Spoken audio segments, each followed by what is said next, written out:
میرا نام امرین صلاح الدین ہے، میں شاعر ہوں اور ایک شاعر کی حیثیت میں یہ میرا تعارف مجھے بہت عزیز ہے۔ ویسے میں استاد بھی ہوں اور افسانہ نگار اور محقق بھی ہوں۔ جہاں تک شعر کے ساتھ میرے تعلق ہے یا سفر آغاز کرنے کا معاملہ ہے، تو جب میں اسکول میں تھی اسی وقت میں نے انگریزی میں نظمیں لکھنا شروع کیں اور مجھے یاد ہے کہ میری ایک انگریزی کی استاد نے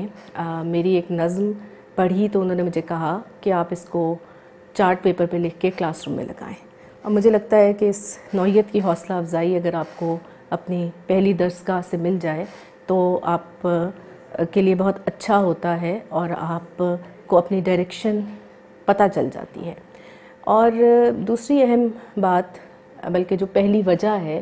کہ میں شعر کی طرف یا ادب کی طرف مائل کیسے ہوئی،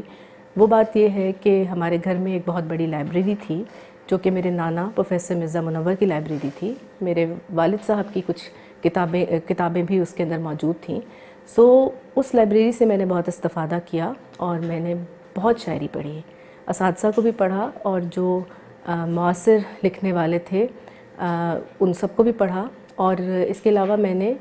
دنیا کا ادب بہت وہاں سے پڑھا، رشین، فرینچ لٹریچر پڑھا، ٹرانسلیشنز ظاہر ہے۔ اور اس سے مجھے ایک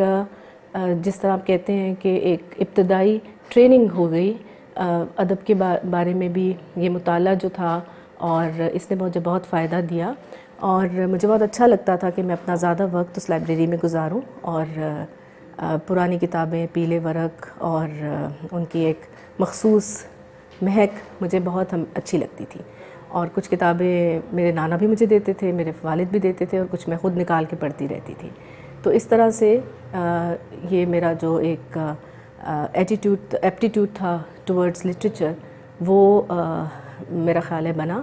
اور پھر میں نے شروع میں جیسے کہ بتایا کہ میں نے انگریزی میں پہلے نظمیں لکھی، اس کے بعد میں نے اردو میں بھی لکھنا شروع کیا اسی زمانے میں۔ پھر جو انٹر کالجیٹ مشاعرہ کمپٹیشنز ہوتے تھے ان میں نے بہت زیادہ حصہ لیا اور یونیورسٹی لائف تک اس میں حصہ لیتی رہی اس طرح کے مقابلوں میں۔ اور جو پنجاب یونیورسٹی کا اسٹوڈنٹ میگزین ہے محور، اس میں بھی میں ایڈیٹر تھی، اس کی بھی ایڈیٹر تھی، اور پھر ظاہر ہے کہ اس کے بعد یہ سلسلہ چلتا رہا۔ اور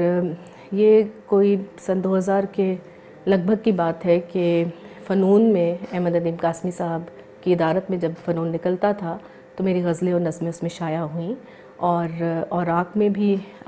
میری غزلیں شائع ہوئیں۔ اور اس کے بعد میرا جو پہلا شعری مجموعہ ہے سر دشت گماں، وہ 2004 میں شائع ہوا۔ دوسرا شعری مجموعہ صدیوں جیسے بل، وہ 2014 میں شائع ہوا، اور اس کے علاوہ میں نے کچھ تحقیقی کتابیں بھی لکھیں، کچھ تراجم بھی کیے۔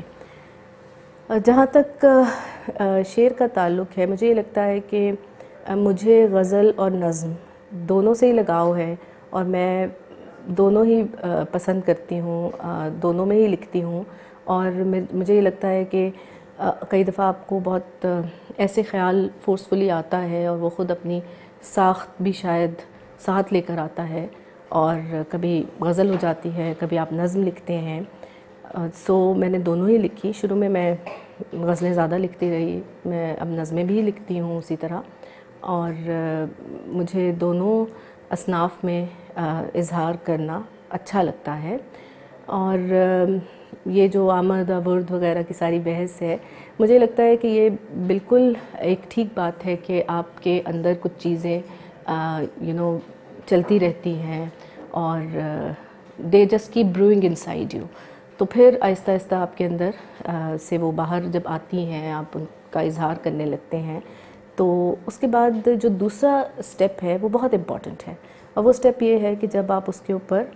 غور و فکر کرتے ہیں، یعنی کرافٹ کے اوپر، اور آپ نے اس کو جس طرح سے اس کی نوک پلک سنوارنی ہے، اس کو کیسے ایک بہتر شکل میں لانا ہے، وہ حصہ بہت اہم ہے۔ اور میں بالکل یہ نہیں سمجھتی کہ ایک ہی دفعہ میں جو آپ نے لکھ دیا ہے وہ ایک